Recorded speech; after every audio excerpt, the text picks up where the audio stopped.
यहाँ पर उसमें भी डॉलर मजबूत होता हुआ, रुपया कमजोर होता हुआ दिखाई दे रहा है लगातार। उस सब की हम चर्चा कर रहे हैं। शेयर मार्केट का बुरा हाल है, ये भी आप सब जान रहे हैं। इन सब के बीच अमेरिका जाकर आखिर नरेंद्र मोदी ने पाया क्या और भारत को क्या मिला, और खासकर जो सेकंड लॉट आ रहा है प्रवासी भारतीयों का, वो कैसा है, ये सब कुछ सब पर निगाहें टिकी हुई हैं। आएंगे थोड़ी देर में सलीम भाई हमारे साथ सीधे न्यूयॉर्क से जुड़े हुए हैं उनके पास, लेकिन उनसे पहले प्रशांत टंडन जी इधर जरा एक दो छोटी छोटी बातें कर लेना चाहता हूं जल्दी से, कार्यक्रम के समापन की ओर भी बढ़ रहे हैं हम। और बहुत महत्वपूर्ण है जब चुनाव की बात, क्योंकि ये बात वहां भी हुई होगी, कैमरे के पीछे, कैमरे के ऊपर नहीं, सलीम रिजवी जी और आगे बताएंगे। जो हिंदुस्तान में जो इलेक्शन हुए, इलेक्शन कमीशन को लेकर जो चर्चा यहां पर चल रही है लगातार, और हालांकि वहां भी इलेक्शन खत्म हुआ है, लेकिन यहां की जो बात है, और उसमें अब चूंकि सुप्रीम कोर्ट में मामला, लेकिन फटाफट चुनाव आयुक्त की नियुक्ति करनी है। 17 तारीख को, 18 को रिटायर हो रहे हैं, 17 तारीख को ही नियुक्त कर देना, बैठक बुला ली। क्या कहेंगे इस पे? जी राजीव जी, एक दो छोटी सी बात और ऐड कर दूं। जो अभी बात कर रहे थे अमरेंद्र जी, अमेरिका से जो एयरक्राफ्ट हम लेते हैं, तो हम कोई, अमेरिका हमारे ऊपर एहसान नहीं कर रहा है। जब हम C-17 ग्लोब मास्टर लेते हैं तो 35,000 अमेरिकी नौकरियां बचाते हैं। अब जब हम मल्टी रोल एयरक्राफ्ट ले लेते हैं, जो जो जो हमने तय किया 10 का रफेल, उस एयरक्राफ्ट की जो बिडिंग हो रही थी उसमें लॉकहीड मार्टिन का F-16 भी था। लॉकहीड मार्टिन जो कंपनी है वही F-35 बनाती है। हमारे देश की एयरफोर्स ने लॉकहीड मार्टिन को इसलिए नहीं लिया या रिजेक्ट कर दिया क्योंकि लॉकहीड मार्टिन F-16 पाकिस्तान को भी देता है। पाकिस्तान के पायलट्स की तीसरी जनरेशन लॉकहीड मार्टिन का F-16 उड़ा रही है। मैन्युफैक्चरर जो होता है उसके पास कम्युनिकेशन की कीज उसके पास होती हैं। बहुत डिटेल डिस्कशन हो जाएगा, उसको यहाँ हम छोड़ते हैं। लेकिन ये कोई अमेरिका हमारे ऊपर एहसान नहीं कर रहा है। और लॉकहीड मार्टिन का जहाज लेना, हमारे रक्षा विशेषज्ञ क्या कहते हैं उनको सुनना पड़ेगा कि उन्होंने लॉकहीड मार्टिन का जहाज क्यों नहीं लिया था, जबकि उसकी जो मैक स्पीड होती है, आप इंजीनियर, आप समझते हैं इस बात को, और पे लोड फैक्टर होता है उसका, सब कुछ एरोडायनेमिक, सब कुछ बड़ा ठीक था। सिर्फ पाकिस्तान की वजह से उसको नहीं लिया था। एक बात। अब जो चुनाव आयोग की बात है, देखिए, जो अखिलेश यादव ने कहा कि मिल्कीपुर के चुनाव में चुनाव आयोग ने जो जो उनके आरोप है वो बहुत गंभीर है, और वो ऑडियो क्लिप मैंने भी सुनी है। वो वेरीफाई नहीं हुई है, क्योंकि वेरीफाई कौन करेगा? वेरीफाई करेंगी जांच एजेंसियां। जांच एजेंसियां क्यों वेरीफाई करेंगी? लेकिन वो ऑडियो क्लिप बड़ी क्लियर ऑडियो क्लिप थी कि वो इंश्योर कर रहा था कि टारगेट पूरा हो रहा है कि नहीं। इलेक्शन कमीशन ने इस देश के इलेक्शन को मजाक बना दिया, और इंडिया गठबंधन को, सारी विपक्षी पार्टियों को बहुत ढंग से एक्सपर्ट्स को लगाकर इलेक्शन कमीशन के ऊपर लगातार निगाह रखनी पड़ेगी। और खासकर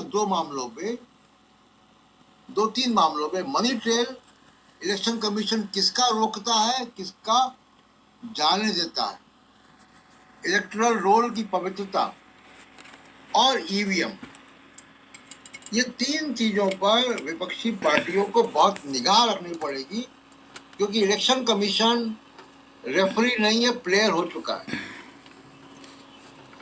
तो इसलिए इलेक्शन कमीशन और राजीव कुमार ने जितना नुकसान किया है, हम लोग कई बार चर्चा कर चुके। दिल्ली के इलेक्शन में भी लोगों ने चर्चा की कि किस तरीके से सीटों के वोट गायब हो गए। अरविंद केजरीवाल की सीट से 38,000 वोट गायब हो गए।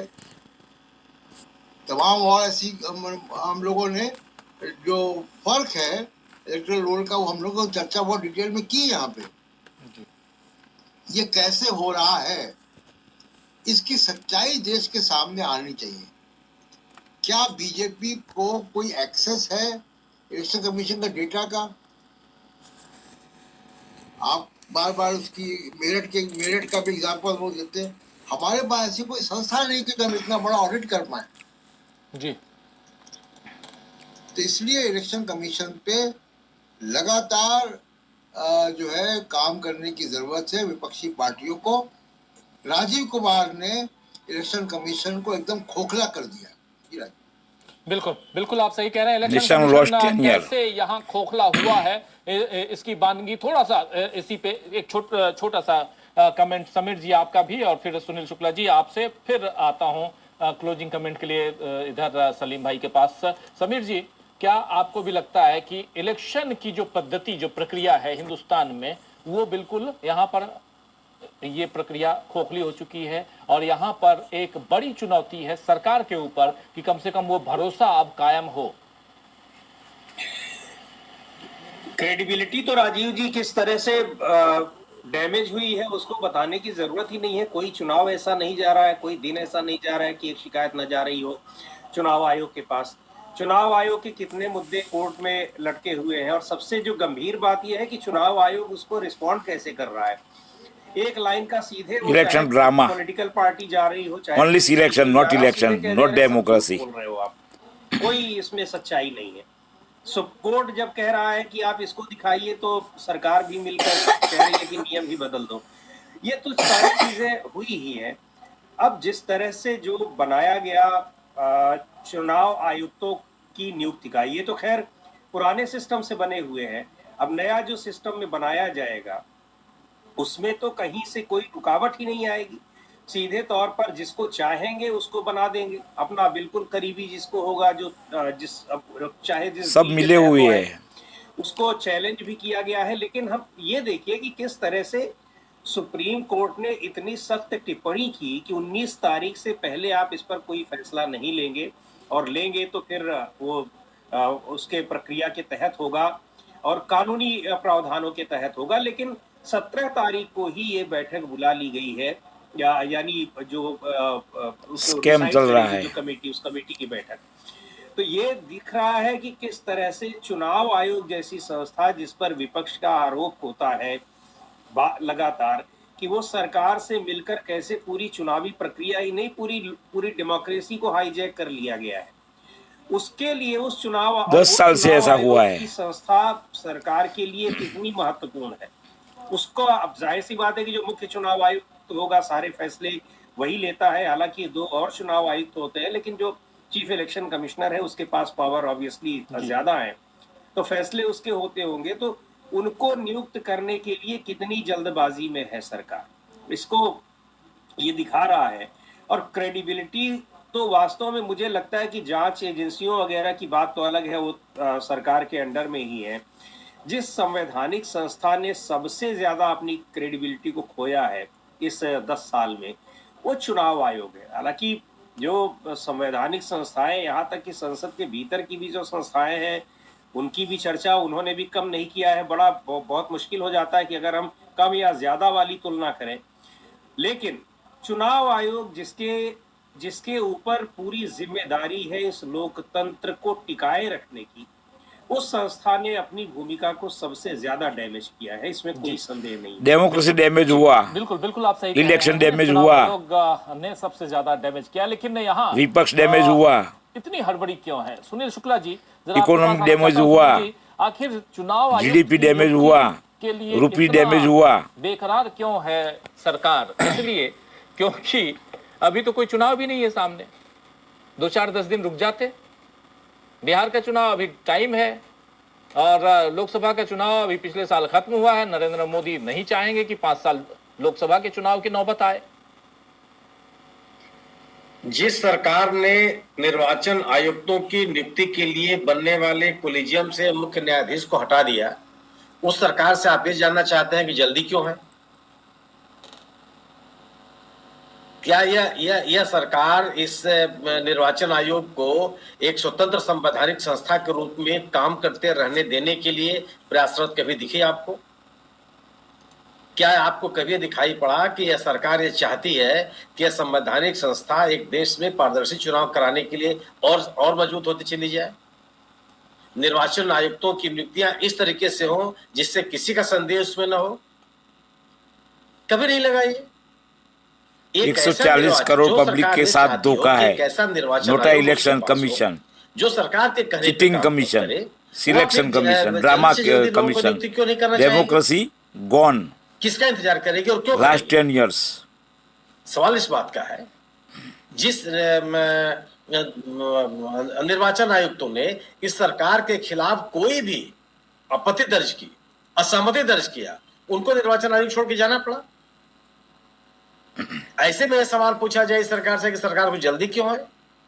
सरकार को एक प्रतिबद्ध निर्वाचन आयोग चाहिए, एक कमिटेड निर्वाचन आयोग चाहिए। ईवीएम स्कैम चाहिए सरकार को। कभी संकेत नहीं दिया कि नहीं, जिस मंशा के साथ निर्वाचन आयोग का गठन संविधान में किया गया है, उस मंशा को पूरा करने के लिए निर्वाचन आयोग का गठन किया जाए। Everyone, my name's Dr. Kel.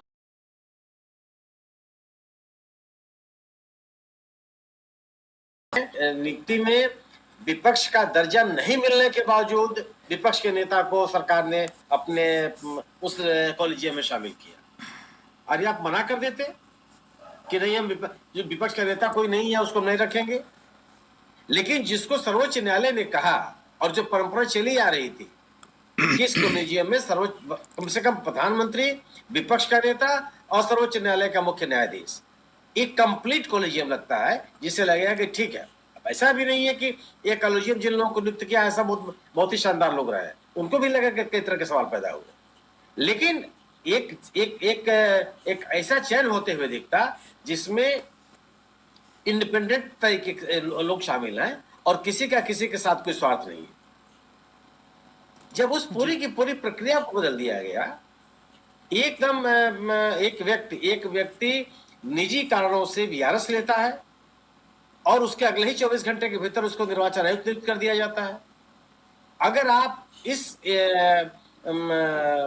संकोच से भी अपने आप से दूर नहीं रखना चाहते हैं, तो फिर क्यों आपको ये लग रहा है कि सरकार क्यों जल्दी है? उसको बिल्कुल जल्दी है, वो तो देर कर दे रही है, उसको बहुत पहले कर देना चाहिए था। आप एक उस सरकार से इस तरह की अपेक्षा की नैतिकता को उम्मीद कर सकते हैं जो हर चीज को मजबूत बनाना चाहती हो, एक ऐसी लीगेसी छोड़ने के लिए तैयार हो जिसमें यह देश गर्व करे।